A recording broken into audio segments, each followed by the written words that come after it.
Imagine walking into a room knowing that by the end of the day, you might not walk out alive. That the man standing on stage could decide your fate with a single word. No trial, no defense, just your name and silence. Iraq, July 1979. In a crowded theater hall, hundreds of party officials gather for an unscheduled meeting. Nobody knows why they've been summoned. The air is thick with tension as intelligence agents line the walls, watching, waiting. Something is terribly wrong. The newly appointed president enters. It has been less than a week since he assumed power. Less than a week since the resignation of former leader Ahmed Hassan al-Bakr. The hall erupts in applause as he walks toward the stage, his personal bodyguard close behind. His name is Saddam Hussein. With calm authority, Saddam begins speaking. He asks each official to stand and recite the names of those absent from the meeting. The hall falls silent. One by one they rise, reading names while Saddam shuffles his papers, glancing at his notes with an unsettling calm. Outside, the temperature climbs above 40 degrees Celsius. Inside, the atmosphere is suffocating. Unease is carved into every face.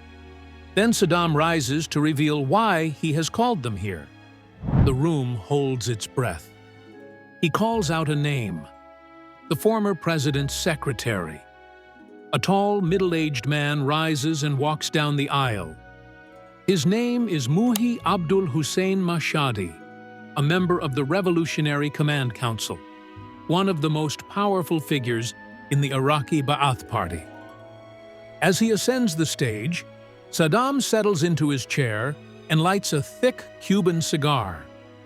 In a calm, measured voice, Mashhadi begins his confession. He admits to conspiring against the Iraqi government.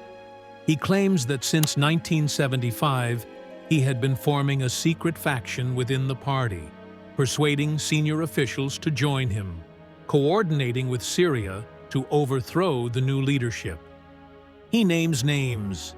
Every person he mentions is immediately escorted out of the hall. No one knows where they're being taken. Mashhadi provides details, meeting locations, timelines, documents. He declares his regret, repeating slogans of loyalty to the party. It appears to be a public act of humiliation and contrition. But it is all a lie. The truth was far darker. Just days earlier, a power struggle had erupted between Saddam Hussein and President Ahmed Hassan al-Bakr. Mashhadi was known for his unwavering loyalty to al-Bakr, often siding with him during party meetings. By the summer of 1979, under unbearable pressure from Saddam, al-Bakr announced his intention to step down. During a critical party meeting, some members voiced opposition to this transfer of power. Among them was Mashhadi. He leaned toward al-Bakr, whispering urgently, "Don't step down." He repeated it again and again. Al-Bakr, angered, snapped that it was his decision. Then Saddam's voice cut through the room. "Muhi, what does that mean? Did you deny al-Bakr the right to make his own choice?" The very next day, Mashhadi was abducted by Saddam's men and thrown into custody. 5 days later, al-Bakr appeared on state television and announced his resignation. By then, Mashhadi was already in Saddam's hands. When he was brought to the party meeting, he delivered his chilling testimony, naming members of the party as conspirators. It later emerged that he had been tortured. His family had been threatened.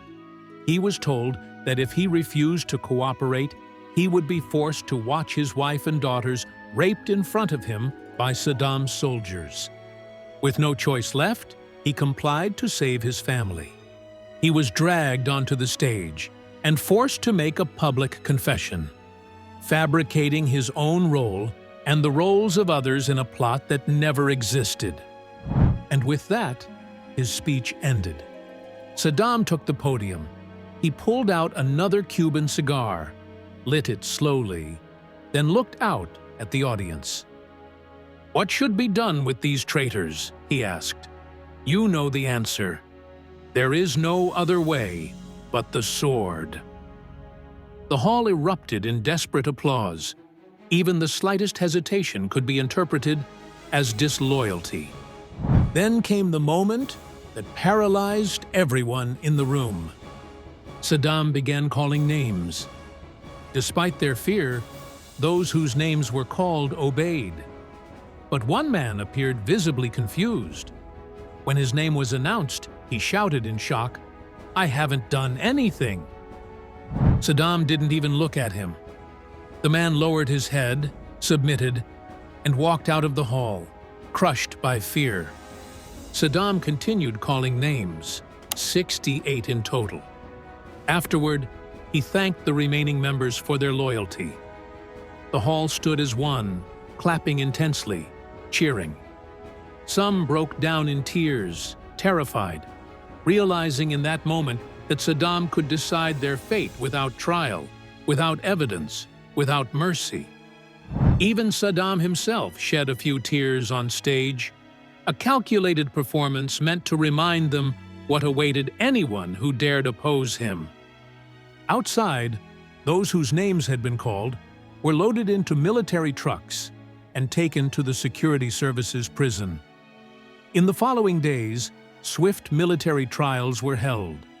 These were not trials in any true sense. They were formalities designed to justify decisions that had already been made. Most were accused of betraying Iraq in coordination with Syria, of plotting against Saddam. Within the same month, around 22 of them were executed by firing squad. Others were sentenced to life imprisonment, or tortured and executed later. Some reports claimed that certain party leaders were forced to execute their own colleagues on Saddam's orders, a tactic designed to deepen the culture of fear. But the fear of Saddam did not begin with this purge. It had been building for years. Saddam was not simply the vice president under Ahmed Hassan al-Bakr. He was in charge of security and intelligence. He founded Iraq's national security apparatus. He personally oversaw arrests, assassinations, and the elimination of political opponents. His reputation for brutality was well known across the country. People knew he had a vast network of informants.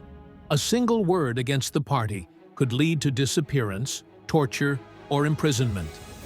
Saddam was capable of using violence without hesitation, and he had developed systematic methods of torture against those who opposed him.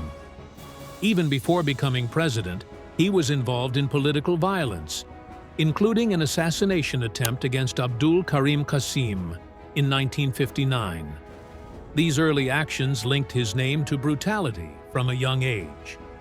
As vice president, he was seen as harsher and more ruthless than President al-Bakr himself. Many obeyed him not out of respect, but out of fear of his revenge. The purpose of the meeting in that theater hall was clear: to intimidate, to demonstrate Saddam's total power and absolute control, to make his enemies and anyone considering opposition deeply afraid.